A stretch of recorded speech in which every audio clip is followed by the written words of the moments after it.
Hello উইস what's up it's me Diya Majumdar and welcome to my new video. তো guys আজকে আমি বানাবো স্পাইসি এগ পাস্তা। তো এখানে আমি পেঁয়াজ কুচি নিয়ে নিয়েছি, সাথে কাঁচা লঙ্কা কুচি এবং একটা ম্যাগি মশলা। তো এখানে আমি তেলটা গরম হতে দিয়ে দিলাম, আর পাস্তাগুলো আমি আগে থেকে বয়েল করে রেখেছি।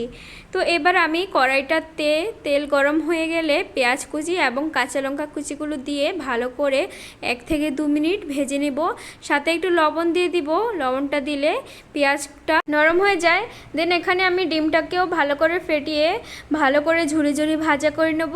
এবার আমি দিয়ে দিব পেরি পেরি মশলা, সাথে চাট মশলা এবং চিলি ফ্লেক্স। তোমরা যদি ঝাল বেশি খেতে চাও তাহলে চিলি ফ্লেক্সটা বাড়িয়ে দিতে পারো, যদি ঝাল কম খাও তাহলে শুকনো লঙ্কার গুঁড়ো দিলেও চলবে। আমি একটু ঝাল বেশি খাই, সেই জন্য আমি এখানে চিলি ফ্লেক্সটাও ইউজ করলাম, সাথে লঙ্কার গুঁড়োটাও ইউজ করব।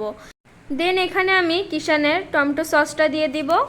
দিয়ে দেওয়ার পর ভালো করে 1 থেকে 2 মিনিট নেড়ে চেড়ে দিয়ে দিব শুকনো লঙ্কার গুঁড়ি এবং হালকা হলুদ গুঁড়ি কালারের জন্য। দেন পাস্তাগুলো দিয়ে সাথে ম্যাগি মশলা দিয়ে 2 থেকে 3 মিনিট নাড়িয়ে চাড়িয়ে এভাবে পরিবেশন করে নেবে। সাথে উপর দিয়ে আমি একটু অরিগানো দিয়ে দিয়েছি। সত্যি খুবই টেস্টি হয়েছিল খেতে। তো আজকের এই রেসিপির ভিডিওটা কেমন লেগেছে অবশ্যই কমেন্ট করে জানিও।